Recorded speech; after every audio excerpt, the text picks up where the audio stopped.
Welcome back to Daily Flash. We turn our attention to the new movie Sound of Freedom starring Jim Caviezel. The film continues to gain traction for shedding light on the human trafficking crisis worldwide. Here's a clip. The fastest growing international crime network that the world has ever seen.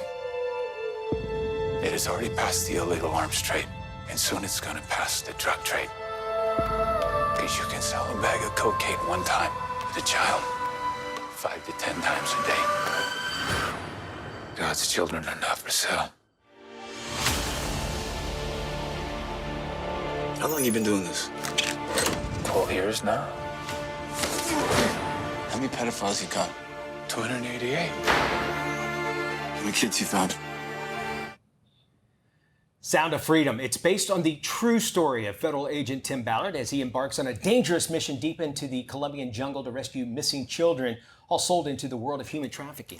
It is a powerful movie. We want to introduce the return of our Roundtable segment and discuss this film. Joining us today in studio is Heather Tabor. She is the communications director for Love Missions, an organization based here in Sanford, Florida, to stop human trafficking. Heather, welcome. We also will hear from Polk County Sheriff Grady Judd on a recent sting called Operation May Monsters, and Tim Ballard with Tony Robbins, one of the executive producers of the movie, and the casting of Jim Caviezel in the lead role.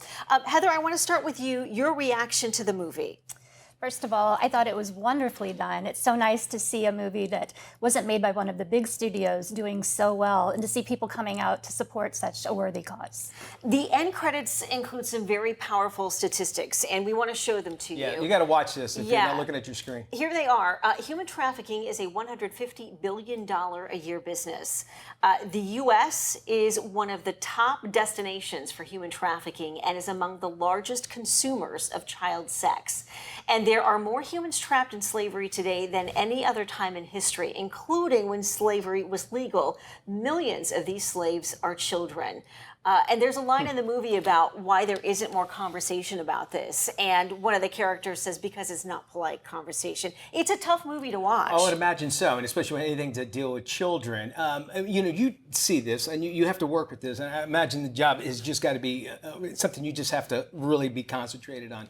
How close to the realistic these situations that we see in the movie are there in real life?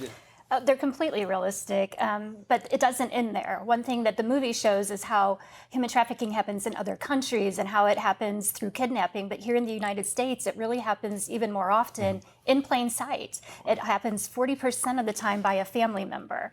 And so this is something that we want to encourage more conversations about.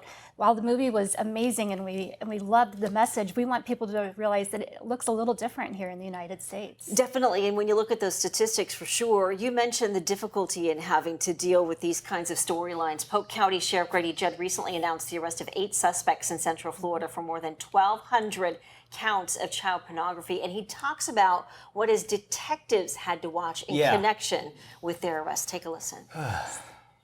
My detectives have to see the video clips of the children screaming in pain and fear and agony because of evil monsters that are creating the child porn that these people are swapping and enjoying in their deranged mind. They touch on this a little bit in the movie. I mean, once you see some of this stuff, I mean, it's hard not to forget it. It's unfortunately, it's there for a lifetime.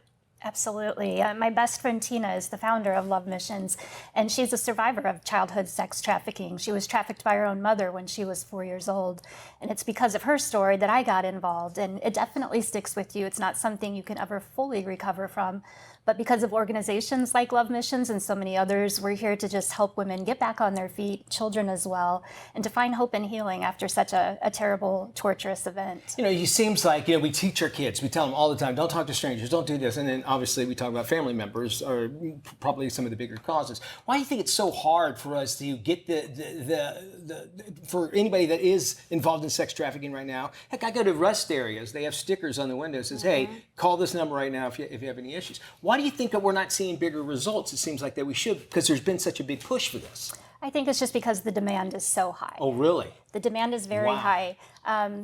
Again, it's not a very polite conversation. It makes people uncomfortable.